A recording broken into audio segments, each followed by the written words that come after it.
Hello, friends. This is Dave Hurwitz, executive editor at ClassicsToday.com, here with the greatest recordings ever. And I mean ever.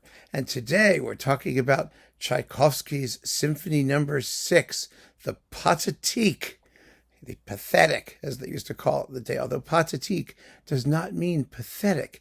It means stormy and dramatic and that kind of stuff, brooding and intense, So just to do that little linguistic thing at the beginning, some people forget that it actually was not given that nickname because it was supposed to be pitiful.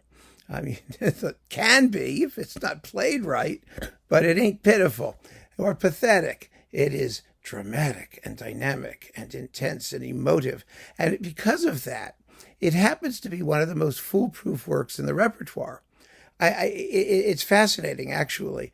It is so emotionally strong that you can do terrible things to it musically and still have it work pretty much.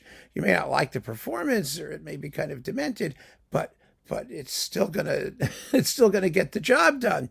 It's also one of the Tchaikovsky symphonies preferred by German conductors because Germans have a natural attraction towards the dismal side of things, and because it ends in an atmosphere of total nihilism and bleakness.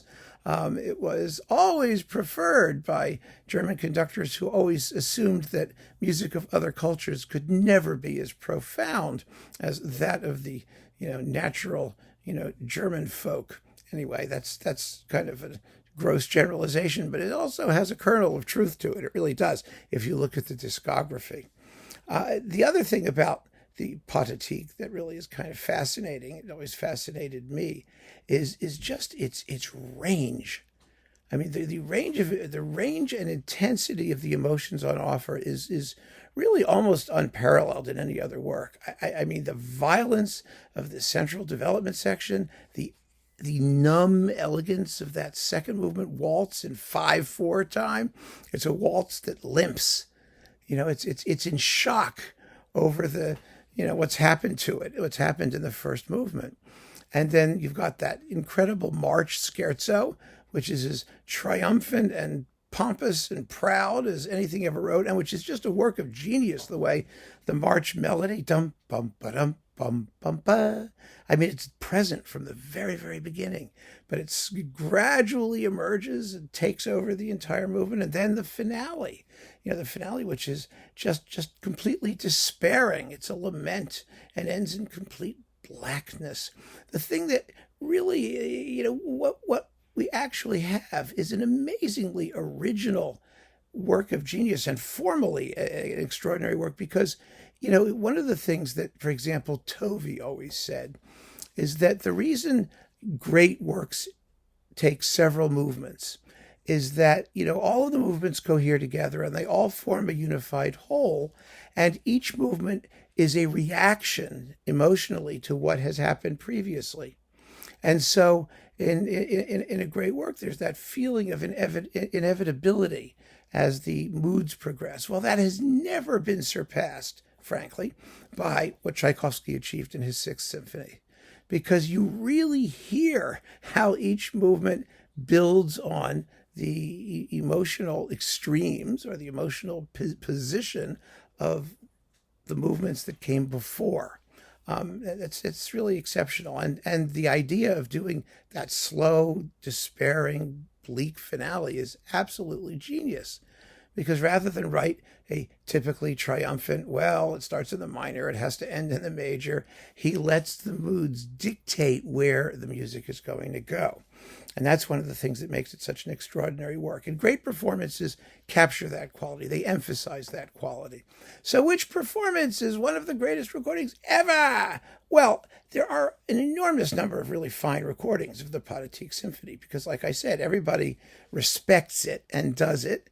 And most of the time, when they do it, they understand its special qualities, and they do it well. But the one I'm choosing, and it's in a box, it's over there, I don't have it sitting here, but, imagine I have a little disc in my hand, is Carlo Maria Giulini with the Philharmonia from 1960-ish. on EMI/Warner.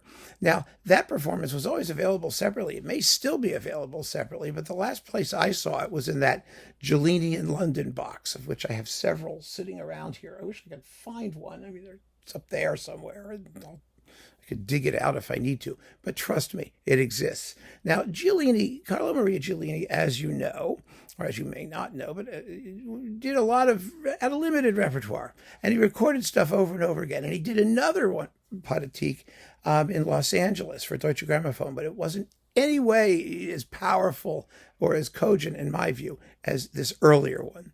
In his earlier days, he had not become sort of the grand old man of ultimate musical profundity. And don't get me wrong, it wasn't pseudo-profundity. He was profound. He was a very spiritual, very deliberate sort of conductor, a guy without a shred of vulgarity or showmanship in his character. He could be either enthralling for that reason or dull as ditch water, because he tended to be very deliberate in everything he did. There could be a lack of spontaneity in his work, however beautiful it might be, and always serious, very, very serious. But in his Pathétique, as with for example, his Verdi Requiem from the same period, there is no holding back. You don't get the sense that he's trying to make the music more beautiful than it really is, or to prettify it, or to slow it down and make it sound more serious and somehow deeper. That just happens. What he does is conduct an intensely emotional and immediate and naked performance of the piece. It's just a fantastic performance with the Philharmonia in absolutely top form. 1960, that was their heyday. Wonderfully recorded by EMI. It's one of the most remarkable things in the Giulini discography, for sure, because of its savagery in the first movement and its pomp and circumstance in the march. I mean, he's got the whole gamut. It doesn't sound that it's being rounded off, as sometimes he can. So that is just an amazing performance. And I haven't really talked about it enough. When we were talking about the Pathétique Symphony, some of you mentioned it as, the ultimate and things like that. It wasn't mine.